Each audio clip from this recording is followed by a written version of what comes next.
Bonjour docteur, on a l'énorme plaisir de vous accueillir aujourd'hui avec nous. Donc El Hakim, on regarde votre expérience et des innovations qui vous passionnent actuellement. Quel est le seul conseil vous donneriez à un étudiant en médecine dentaire d'aujourd'hui pour qu'il se prépare au mieux à la pratique dentaire de demain? Oui, donc l'étudiant d'aujourd'hui, c'est le futur praticien. Et dès maintenant, il doit commencer à penser à pratiquer la médecine moderne.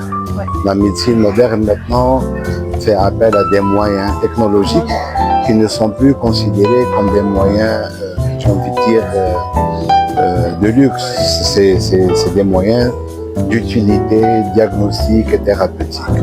À l'image, par exemple, je donne l'exemple du Condine, par exemple, l'imagerie 3D.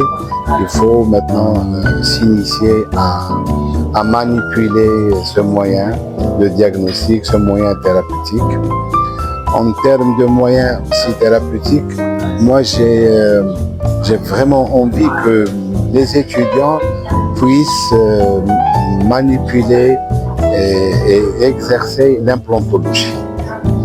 L'implantologie qui est une pratique qui est devenue de base, de routine pour un omnipraticien.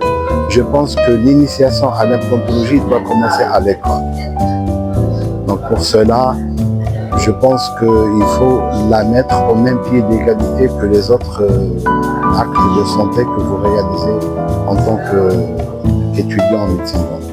Et selon vous, quelle est la compétence, l'attitude ou bien la connaissance la plus cruciale à développer dès maintenant, toujours en tant qu'étudiant?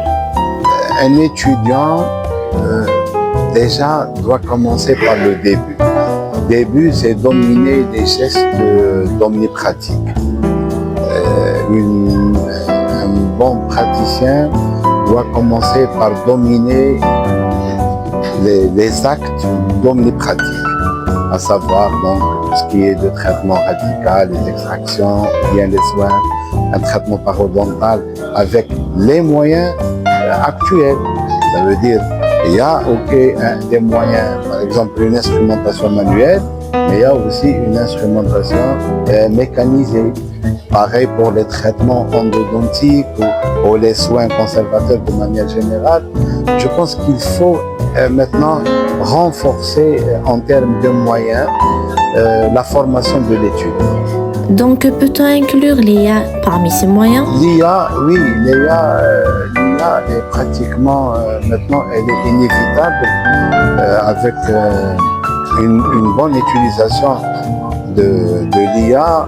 On peut améliorer notre, comment dirais-je, notre exercice. La performance du praticien, oui, elle peut être nettement améliorée avec l'IA.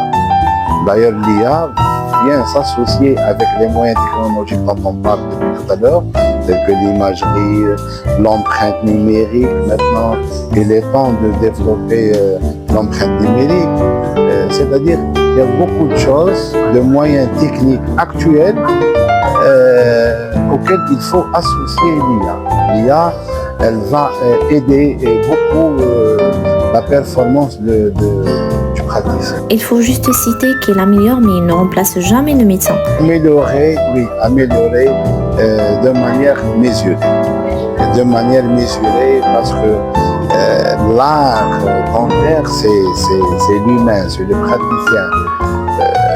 Elle peut aider dans le dépistage, elle peut aider dans, par exemple, le guidage, dans l'utilisation de certaines machines, dans la lecture de certaines images, par exemple, avec l'utilisation de rayonnement.